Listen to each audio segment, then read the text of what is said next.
you would see that baby and you would see that dog, and something in you would rise up and you would have dropped the tee, scaled the fence, jumped over the bushes, ran the 50 yards, grabbed the dog by the mouth, done a Samson on it, and saved your baby.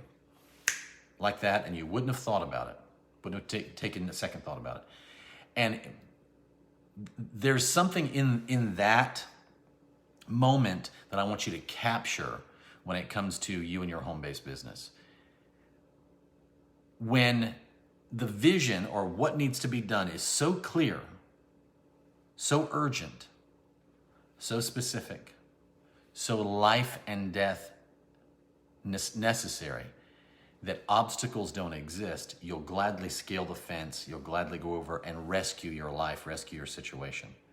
You'll gladly get on the phone as much as you need to. You'll gladly have coffee meetings until your kidneys quake meeting with people. You'll gladly turn the fear off. You'll gladly turn off the opinions of coworkers and friends and family and spouse and relatives and everybody else that have an opinion anytime you decide to step out in an entrepreneurial spirit. Outlive your critics.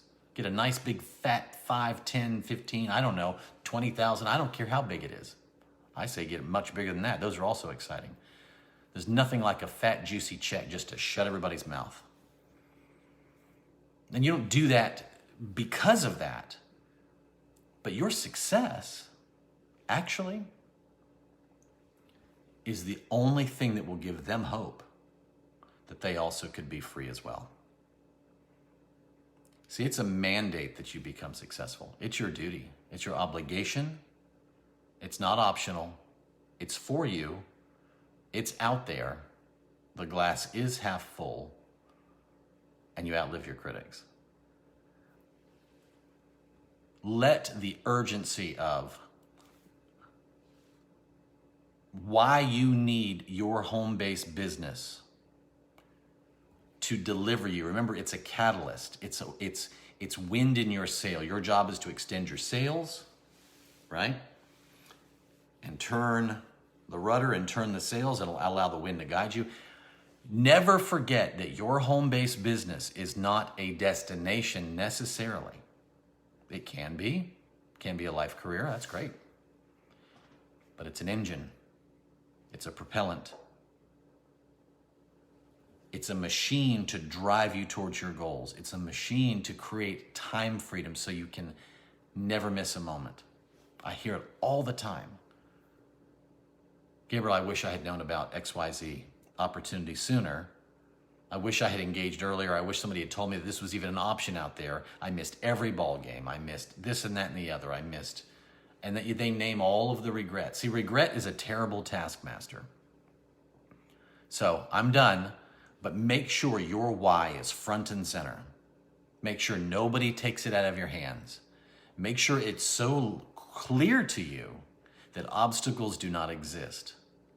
Because if it's not clear enough, every obstacle will yell real loud, and everything will inflate itself far bigger than it deserves. Thus, another reason why people do not see success in a home-based business. It's not the why that makes you cry, folks. Nope. It's the why that actually makes you get up and do something. We've all cried enough over enough things, over enough years. It ain't the why that makes you cry. It's the why that makes you get up and do something to the point where the pain, the obstacles, the discomfort are not even something you recognize. You don't even remember it. That's how bad you want it. Last quick story. Many of you, I was born in Buckhead in Atlanta, right? In the suburbs, there's an area in Marietta called Kennesaw Mountain, right? It's a fantastic place to go hiking. And one day, this is when Hudson was, he was probably 2, maybe 1.5, 2, and Aiden was probably 5, right? And so we are going up and it's a very long, steep trail all the way to the top, where back in the Civil War times they had cannons out looking on the tops of the mountain. And so he was on my shoulders, and I walked the entire mountain with Hudson on my shoulders, which was quite the feat. But obviously, I wasn't going to drop the little guy. There's no way he could have done it. Was it very uncomfortable? Oh, absolutely. But guess what? You don't feel the pain because you're not going to drop your kid. Are you catching me? Well, during this time, Holly and I are, going up the mountain, and our little one, Aiden at the time, like I said, he was, I think, 5. He was whining a lot. He's 4 years older than Hudson, so he was, maybe he was 6, but he started saying, I'm tired. I don't want to do this anymore. I'm exhausted. I can't. I'm so sick. Oh my gosh, are we going to stop for a water break? And his whining was really starting to get to me.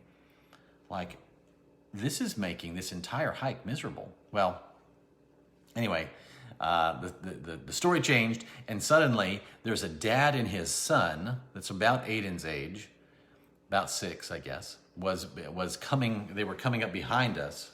They didn't have a little baby in tow. I don't know that they'd been hiking as long as we had, because we had been hiking quite a while. And so we had the baby backpacks and all of the supplies. I mean, you know the gear, right? You have full battle gear when you're carrying your little one. And this dad is just marching right along, and his little one is right there with him. And I looked over and I saw the little kid, and I said, Aiden, look at that guy back there. And he's like, what, Dad, what? And he sees this little 6-year-old catching up to him. And I said, that kid's going to pass you up. That kid is about to stomp you in this mountain hike. He is going to, you know what? This is crazy, but this guy, you're not going to keep up with him. And Aiden's like, what do you mean? I said, look at him. He is catching you, man. You're not going to win. He's going to win. My child turned into some other creature, had energy that rose up in him that I don't even know where or how to explain it. And he and that kid that he had never met in his life were in the most fierce competition you'd ever see, ever, making sure that the other one was not going to beat the other one up the mountain. And not only when we got to the top of the mountain did Aiden win, because he was not about to let this kid get him, but he had so much energy. He said, let's hike another trail, etc., etc. That's how this stuff works, folks. He wanted to win more than he felt the pain in his legs. Do you actually believe that your home-based business can bring the deliverance that you need for you and your family to fulfill your dreams? Most people say, I sure hope so, or would be nice, or whatever. Very few people can give a definitive yes. You give me a definitive yes, that's when you'll start seeing success. Guys, I'll see you in the next video. Bye.